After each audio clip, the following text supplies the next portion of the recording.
Hello, y'all. We are here to do some review for the AP exam. Specifically, this video is going to focus on historical period, or HP1, the very first historical period of the class. As we move through this, we're going to be talking about some specific examples and specific terms, some specific things to keep in mind for reviewing for this period for the test. And I would strongly recommend that you have handy, while you are watching through this video, a copy of the course and exam description, CED course and exam description, which you'll often hear me refer to as the SED. You can find that by Googling, or remember that you have all of the key concepts, which is what the SED is made up of, in the packet that you received. So historical period 1, first period in the course. This period, traditionally, like the sort of College Board stated, is that it only makes up 5% of the final AP exam. However, I always have students tell me after the test that there was way more early stuff than 5% on the test. I don't think that the College Board is lying, but I do think that because it's not the subject of the DBQ, for example, that historical period 1 tends to make more of an appearance in the multiple choice than I think sometimes people anticipate. As the slide mentions at the bottom, you will not have a DBQ on this time period. The DBQ is only historical periods 3 through 8. And you will not have SAQ1, which is the dueling historians, will not be on this time period, nor will SAQ2, which is the primary source one. But it is sort of fair game for the multiple choice, where, like I said, it tends to show up pretty frequently. The SAQs 3 and 4, the one where you choose 3, will often sort of touch on or include this time period, and the same is true of your first LEQ option, right? There's 3 LEQ options. The first one is usually early, sometimes includes this time period. Always a good idea when you think about the historical periods to make sure that you know, the starting and ending dates. These are turning points that the College Board references and will often expect you to recognize in essay prompts. So 1491 is sort of symbolic. There's not something that happens in 1491, but it's intended to indicate that this content is inclusive of Native or Indigenous societies in the Americas, or in North America more specifically, before the arrival of European exploration, represented by Columbus, who sails the ocean blue in 1492, right? So that's where 1491 comes from. And then 1607, very significantly, the founding of the first permanent, successful British colony on the East Coast at Jamestown, Virginia. So basically, this unit is Native American societies and then all of colonization before the British, right? So anything that you need to know about sort of colonization of the Americas by Europeans before the British.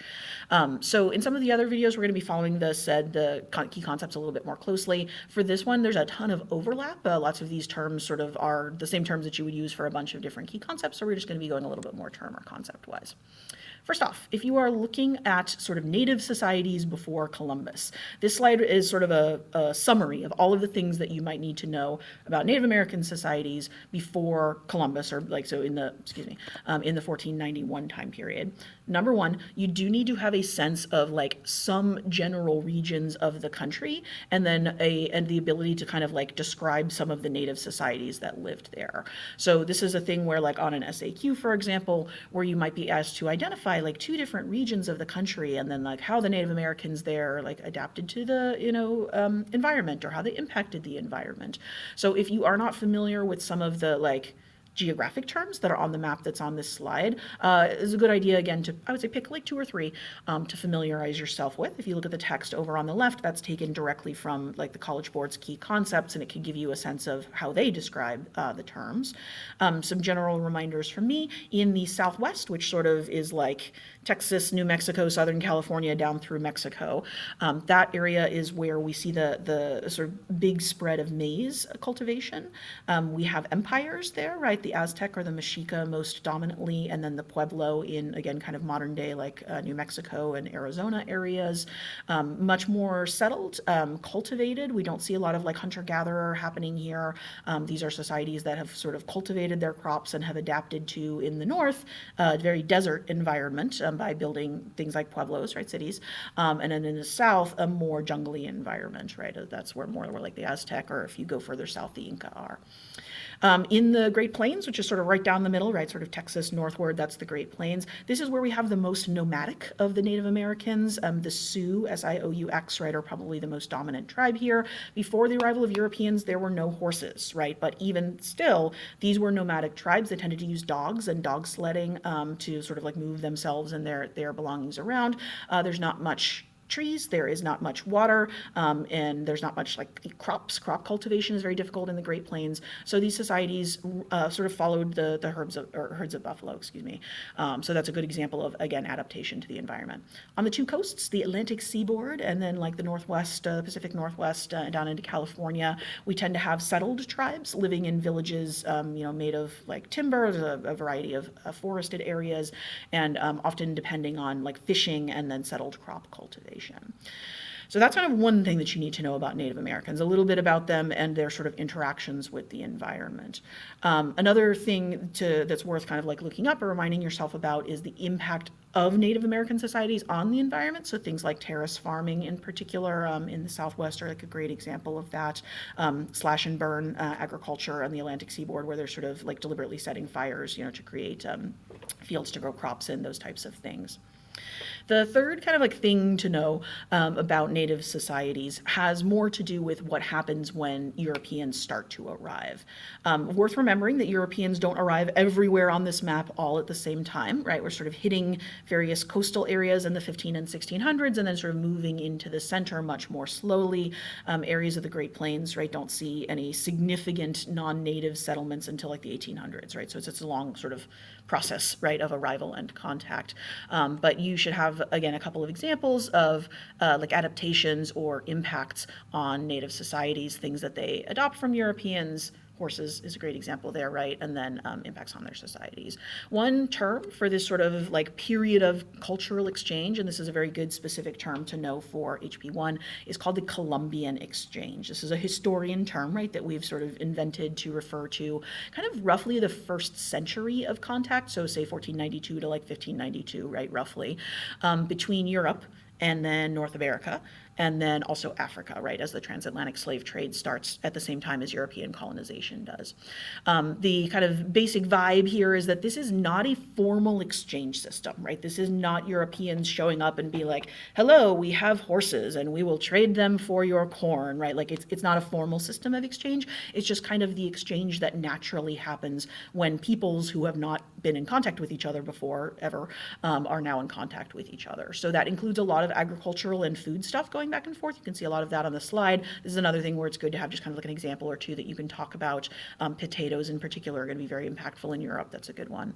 But in addition to sort of food and animals, it also includes things like ideas, languages, and diseases as well. Most notably, the sort of arguably biggest impact of European colonization on Native societies immediately is the introduction of a bunch of diseases that Native societies did not have immunity to. This is one of those things where, like, if you just say diseases for an SAQ, that's not like that specific. You might get the point, you might not, but if you can be more specific and say smallpox, right, specifically, then you're much more likely to get the point. So again, having like a couple of good specific nouns in here is going to be quite useful to you if this comes up on your test. The other thing to kind of like beware of with the Columbian Exchange, I've seen this frequently when, especially in LEQs, when students are trying to sort of use this or talk about this, the Columbian Exchange, it does not go on as long as people think that it does. Essentially, by the time the British get here, by the time we hit Jamestown, the Columbian Exchange is kind of done, right? We've sort of, exchanged, right? Like horses have been introduced and there's potatoes in Europe, right? And all of those kinds of things. So you should not be talking as like a significant part of an SAQ or an essay about the Columbian Exchange if it doesn't have the number 15 in front of the year, right? So if it's in the 16 or 1700s, this could be like contextualization maybe, but it's not relevant as like a specific detail in that time period. Some more specific examples, just again, because this is something that comes up quite frequently. If you look at things that Europeans adopt from the natives, they are largely positives. It's things that improve European diets. Eventually some sort of settler colonial societies, the British in particular, are going to adopt some native fighting tactics and use them to quite good advantage in the Revolutionary War, the French and Indian War as well, for some examples there. Some farming techniques, so like the way that you plant corn with like the three sister crops, right? That's like a commonly cited one. And then And Europeans are also going to get quite a lot of like money, wealth, right, out of the colonization of the Americas. It essentially kickstarts the shift of Europe from feudalism towards capitalism, right, in this time period, as you've got sort of new wealth flowing into the country in an unaccustomed way. On the other side, things for Native Americans, less good, right? I mentioned horses. That's a, I would say, positive introduction that really transforms the Great Plains in particular. Also things like firearms, metal tools, right? Those types of things are obviously going to transform Native society. And then, of course, we have the negative impacts of colonization and the spread of disease as well. Those aren't adaptations so much, but they are impacts. So that's sort of the earliest type of stuff that you might potentially see on the AP exam as far as historical period 1 goes. Of all of the non-British empires, New France, New Spain, right, the Dutch, etc., the one that you really maybe need to know the most about, I would say, is New Spain. Spain is the sort of dominant colonizer in the Americas before the British show up in many ways, and the college boards, like the key concepts really reflect that, right? So if you look at the key concepts, both in historical period 1 and historical period 2, you're going to see Spain popping up as its own key concept or its own sort of like sub-key concept much more often than like New France or the New Netherlands or things like that. So a few things that you need to know about New Spain. Number 1, labor systems. Labor system is any system that any kind of society uses to like organize its labor. So eventually we're going to be talking about things like enslaved labor and wage labor systems, and sharecropping is another good example of a specific labor system. The Spanish are regionally set out in their American colonies to use a system that's called encomienda. Encomienda is the earliest sort of introduced system. It has a lot in common with serfdom, if you're familiar with that, the system that was used in Imperial Russia. And basically the idea here is that individual sort of Spanish landowners in, let's say, Mexico, right, or any of the Spanish colonies, get control over a big chunk of land, like a massive land grant. And then all of the Native American people that live on that land are understood to be kind of like under the control and the protection of that encomendero, I think is the correct term. I might have that a little bit wrong, but of that Spanish landowner. And the idea is that the landowner is sort of protecting the natives and Christianizing them, right? Sort of responsible for like converting them basically. And in exchange, the natives owe like labor to the landowner. So it's sort of a like, you inherit ownership right over these people if you own the land that they are living on. This system leads to tremendous abuses, really awful and disgusting acts of, ranging from just like straight up death to like torture and starvation and things of that nature. The treatment is so bad that we do see protests from within the Spanish Empire. This is often an early set of like primary sources will come from kind of like this debate. In particular, the two guys that you can see at the bottom of the screen, the little verses at the bottom of the screen.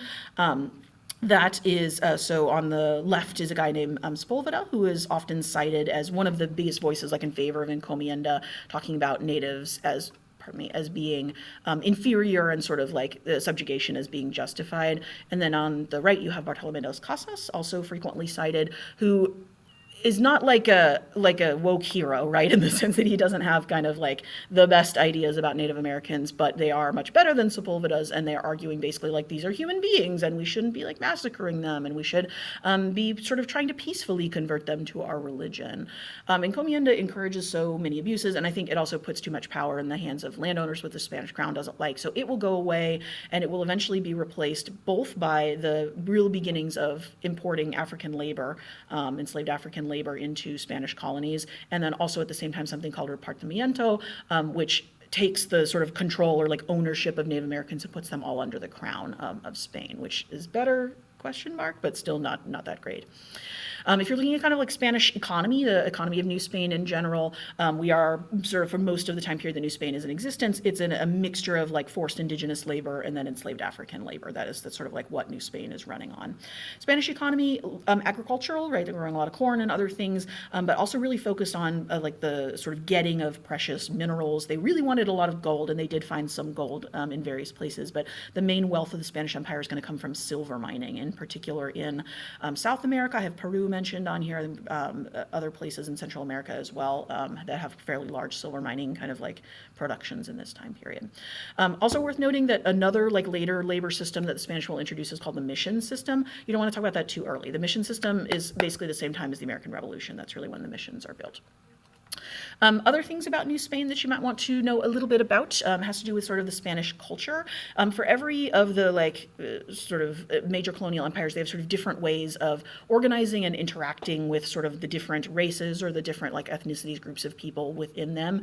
And in New Spain, there is a fair amount of like intermarriage or sort of like mixed race children being born, basically. And then the Spanish develop a system. There's historical debate about how formalized it was. It's usually called the casta system, in Spanish casta with an A at the end, that sort of organizes society based on essentially kind of like how white and how Spanish you are, and then sort of like what percentage of like mixed race you are and what your particular mixture is, with people of sort of pure native or African descent at the very bottom, and then people with sort of like mixed race blood of some sort, sort of somewhere in the middle. So what we can take from that, or what you could use that as an example of, is that the Spanish have a little bit of a different approach than we're going to see with the British. The British are interested in sort of like pushing out and separating other races, and the Spanish have an interest in subjugating them, right, but sort of integrating them into some sort of like coherent social structure, I think is like a decent way to think about this. Another example of this cultural sort of blending or syncretism, cultural syncretism, if you want to be fancy, is a good way to say cultural blending, is what we see starting to happen with religion. In a lot of places where Catholicism lands, in particular, both Spanish and French colonization, we're going to see syncretic or blended religions pop up that are taking some elements of Catholicism, worship of saints and things of that nature, and blending it with like native or indigenous religions or African religions to produce religions like voodoo or Santeria, in particular Obe in the Caribbean. Those are again some examples of things we see. Also kind of down there, another good term, this is anytime there's slavery, there is a chance or an opportunity to talk about maroon communities, which is a term for communities that form from runaway enslaved people who run away, like not all the way back home to Africa, because you can't get back there, but to somewhere in the country that they've been taken to where they can hide, usually in the mountains or in like a dense forest or swamps or something like that. These form up, they're big on the Sugar Islands in the Caribbean, Haiti in particular, but they're also going to form up in British North America eventually as well. Spanish will eventually do some, they'll sort of, I would say, sort of back off or come to accommodate some native religious expressions and observances, and allow like some continuation of some native observances. That is more like later in the Spanish Empire, in particular after the Pueblo Revolt. So the Pueblo Revolt happens in 1680. It is outside of the time period. It's not a historical period one thing, but I'm going to talk about it here because it's very rare for you to get a question about this topic where you couldn't, like where the dates wouldn't include the Pueblo Revolt. So the Pueblo Revolt in 1680, this is the only real significant like Native American uprising that is successful, in the sense that it pushes out European colonization, at least for a time period, and it does not happen in the British colonies. Repeat, not in the British colonies. This is a rebellion against New Spain. It's in the very sort of northernmost frontier of New Spain, which is modern day New Mexico. There was not a lot of Spanish settlement. Spanish settlement was based in Mexico City, modern day Mexico City. So this is like, again, the far sort of northern edges of the frontier, which I think is part of why it's so successful. The Pueblo Revolt is the most common term for this. Sometimes you'll also see it named after like one of the more well-known leaders, who's called Pope, but you'll see it spelled a bunch of different ways. Sometimes it's spelled like Pope, like the Catholic Pope, and then sometimes Pope, as I have it here on the slide. So if you see those, they're the same thing. This is a rebellion of people of a couple of the pueblos in New Mexico against the Spanish. Yes, it's anti-colonial, but I think it's important to understand that it's really particularly against like Catholicism and the attempts to suppress the Pueblo religion, to suppress practice of like Kachina worship and things of that type in particular. The Pueblo are able to, they massacre a couple of hundred Spaniards, the rest flee, and the Spanish stay out of the area for about 20 years. By about 1700, the Spanish have sort of reconquered New Mexico. But the Pueblo Revolt is often considered kind of like a turning point in terms of how harsh the Spanish like treatment of Native Americans is, and also in the sort of like the decline of some of the things like repartimiento or the more feudal style practices. So that brings us to the end of historical period one. Again, if you sort of sort through all of the key concepts in the course and exam description and you use some of these terms that we have mentioned in the video, you should be able to find supporting terms or evidence for all of those key concepts, which is always what we are looking to do in reviewing for the APUSH exam. I will see you in the next video with historical period two. Bye guys, thank you.